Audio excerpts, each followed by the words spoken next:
നഗരസഭാ ചെയർമാൻ രാജിവയ്ക്കും വരെ സമരം ശക്തമായി മുന്നോട്ടു പോകുമെന്ന് block Congress committee president Shibili Sahib. UDF municipal മണ്ഡലം കമ്മിറ്റിയുടെ നേതൃത്വത്തിൽ ചെയർമാന്റെ രാജി ആവശ്യപ്പെട്ടുകൊണ്ട് നടത്തിയ ധർണാ സമരം ഉദ്ഘാടനം ചെയ്ത് സംസാരിക്കുകയായിരുന്നു അദ്ദേഹം. ഏതറ്റം വരെ പോകേണ്ട വന്നാലും ഈ രാജി നടക്കുന്നത് വരെ തന്നെ ഞങ്ങൾ സമരവുമായി മുന്നോട്ട് പോകും. തൊടുപുഴ നഗരസഭയിലെ കൈക്കൂലി കേസിൽ വിജിലൻസ് രണ്ടാം പ്രതിയായി ചേർക്കപ്പെട്ട മുനിസിപ്പൽ ചെയർമാൻ സനീഷ് ജോർജ് രാജിവയ്ക്കും വരെ UDFന്റെ നേതൃത്വത്തിൽ സമരം ശക്തമായി മുന്നോട്ട് കൊണ്ടുപോകുമെന്ന് കോൺഗ്രസ് നേതൃത്വം വ്യക്തമാക്കി.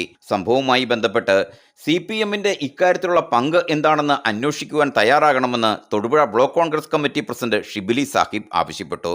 തൊടുപുഴ UDF മുനിസിപ്പൽ മണ്ഡലം കമ്മിറ്റിയുടെ നേതൃത്വത്തിൽ നഗരസഭാ ഓഫീസിന്റെ മുന്നിൽ ചെയർമാന്റെ രാജി ആവശ്യപ്പെട്ടുകൊണ്ട് നടത്തിയ ധർണാ സമരം ഉദ്ഘാടനം ചെയ്ത് സംസാരിക്കുകയായിരുന്നു അദ്ദേഹം.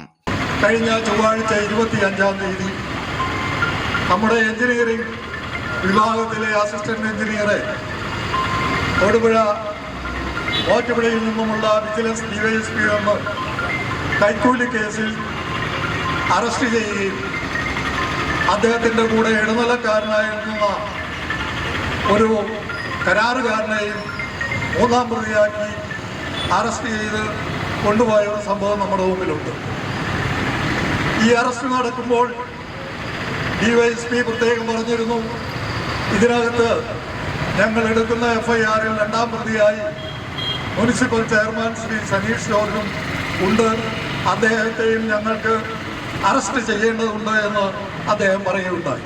UDF മുനിസിപ്പൽ മണ്ഡലം ചെയർമാൻ MA കരീമിന്റെ അധ്യക്ഷതയിൽ നടന്ന ധർണയിൽ professor MJ Jacob, AM Harid, NI Benny, TJ Peter, advocate Joseph John, Safiya Jabbar, KG Sajimon, K Deepak, Jafar Khan Muhammad, Philip Cheriyil, PK Moosa, Rajesh Babu തുടങ്ങിയവർ പ്രസംഗിച്ചു.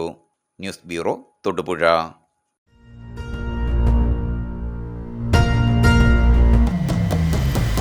വരമാംഗല്യം ചന്ദ്രമുഖി വധുവായി നീ സ്വർണ്ണമയി ശുഭമീ ബന്ധം ധന്യരാഗം